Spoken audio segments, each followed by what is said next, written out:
I feel like so many people are searching for this like magic bullet, this quick fix. Like, how can I be happier and healthier? And it really is about stripping it back and coming back to the basics, like eating good food, sleeping, laughter, community. Like, these are the things that are so easy to do, but they're also so easy not to do. And it's about actually doing them every single day. But I want to know, like, how do you know when you're truly happy? I think you probably know. Like, I think in a sense, you're probably going to know there's more ease, there's less anxiousness or less frustrations, there's more grace and fluidity and balance to your life. Like, There's more. those words aren't typically associated because people think you've got to be, having such a laugh and on a plane drinking champagne, and those would be the things. Or I'm in Bali doing yoga, they're the things. But when I think of the most joyous moments that I've had, they've probably been sitting looking at the sea with my daughters, or climbing rocks, or cycling a bike, or watching a horse jump over a fence. When you're lost in a moment, and you're kind of literally, you've lost track of time. You're just caught in a moment. So, and can I say one thing? Or you? No, go for it. Yeah. I was just going to say, back to what's going on at the moment, and I likened it to mass awakening, which sounds like stupid. What a moron! There's people dying in this world, but realistically, I think, there's no disrespecting, and I'm not disrespecting in any sense. I'm just saying that there's another side to it, and in a sense, when we are all being socially isolated and physical distancing and all these various things, money has far less value. Like, it really does, because you can only spend it on food. There's no stores open other than food, or to go buy, hair gel or whatever it is, some or Amazon pharmacy. You can't. Money's not that valuable anymore. So people are being forced to look outside of themselves for other things. Where do I find meaning? How do I find a sense of ease? How do I find enjoyment in my own day-to-day life? How can I relax and move beyond any anxiety that I'm feeling? And it's really difficult for so many of us because we're used to distracting ourselves with trying to get money, to buy a house, to buy a car, to do all these things, because these are the things that are going to make us happy. But now we're almost being forced to look inside of ourselves, and that's why I've used the term mass awakening. And I apologize if I offended anyone. But realistically, I think we've got this opportunity to look inside of ourselves and to try to slow down. Like, we are being forced to slow down, to, I don't know, reflect, take it easy, like read, become our own best friends again, because I think that's the bit that, like, actually start to love ourselves and be kind to ourselves and less outside of yourself. Yes, absolutely. So, with the way that the world is right now, there is more suffering, there's more depression, there's more anxiety, there's more suicides than ever before. Like, it's an epidemic, like you said before. So, how can we move from that darkness, from those dark moments, the adversity, the grief, the dark thoughts, the depression? How can we move from that to happiness? What are your thoughts?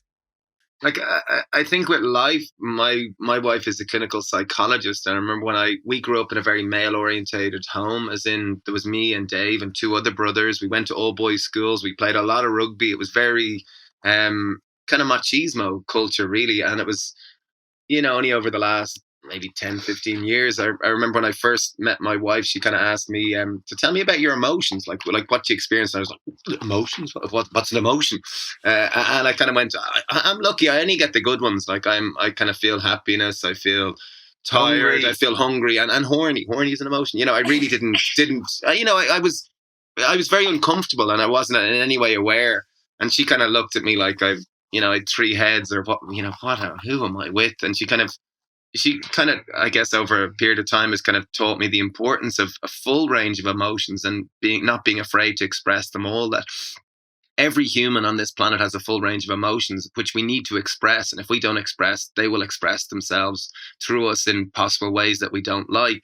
So I think I'm kind of learning. I know in Ireland, there's a form of greeting where we say, "How are you?" And that's "How are you?" And typically, if it's with another man, it's like good or grand or crap or tired. That's kind of the full range of emotions. But I'm kind of using it as an opportunity when someone asks me to pause for, a few seconds. It might be a little bit uncomfortable, and go, actually, I feel a little bit overwhelmed. And when I say something like that, the person that previously told me they felt great, they go, actually, I feel pretty crap too. And suddenly you've actually connected with something vulnerable and something more authentic. So it's something that I've been trying, and I think it's not necessarily for us all to idealize happiness. I think it's, there's night and day, there's the natural duality, there's the natural what goes up must come down. I think it's important not to try to experience happiness all the time. There's going to be natural times when it's important that you sit with your sadness. It's important that we sit with our anxiety. It's important that we work through it. But we are not our anxiety. We are not our sadness. We are a multifaceted human that has many different spectrums to it. And I think it's the more you can not necessarily experience just happiness. I think happiness is a product of many things you do. And if there's a general sense of underpinning within you, a sense of gratitude, sense of joy, sense of an ability to experience the present moment for what it is, I think that's really joyful. And maybe to move the conversation away from happiness, maybe it's more a curiosity. Like when I look at my children, like they're curious. They're curious about everything. Like they really are. They're inquisitive. They want to know. There's that real childlike wonder about everything. And when I look at people that tend to seem to experience more levels of happiness or joy or these type of things, there is a curiosity. There is a naivety. There is a kind of innocence. All these basic things. There's a wonder there. Wow, look at that tree. Isn't it amazing? Like stupid basic things, not like I've only got 1 million in my bank account. If it compounds for another year, I'll have 1.5, So like, I think it's that cultivating that sense of curiosity. And if you were told, if anyone is listening, if you were told you've got a day to live or a week to live, people are going to slow down. We're innately going to slow down, and we're going to start tasting each bite of our food instead of the first bite and the last bite.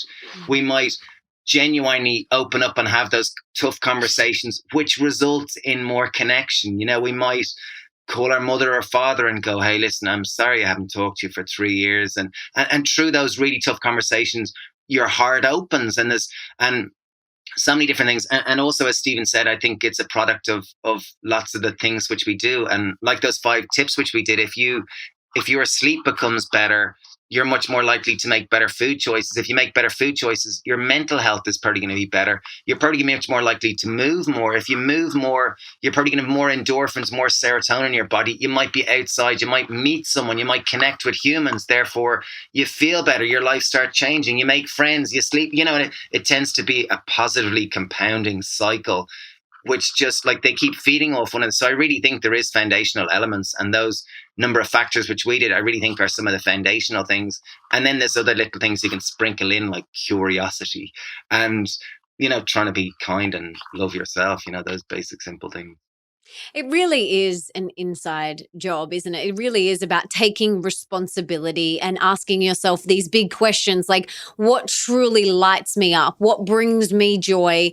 What makes me feel happy? And for me, it's like a daily thing. Like I wake up every morning and I'm like, what will bring me the most joy today? And usually it's having a dance in the lounge room to Taylor Swift with my husband, like something so simple and just silly dancing and singing and things like that. Like really, like that brings me the most joy out of everything that I'm doing, and, being out in nature. So I think it's about stopping, pausing, asking yourself what really lights you up, what brings you joy, what is happiness to you? And then doing those things each and every single day. That's how we find happiness within ourselves, and then that's how we be happy. And I love what you said before. It's not about striving to be only happy all the time, because you are going to feel other emotions, and that's okay. You're not broken. There's nothing wrong with you. It's just part of being a human in this earth suit. We're going to feel a full range of all of the emotions, and that's okay. I think one of the best life skills you can have is learning how to move through them. Like I visualize the emotions like a wave, and they're going to be, those waves are just going to wash over you. And we have to allow that to happen. And we've got to find the tools and the strategies and the ways that we can deal with our emotions, whether that's talking to someone or, journaling, whatever works for you, and finding the things that are going to help you be more in a joyful, happy state, but not suppressing anything else. I think that's really key.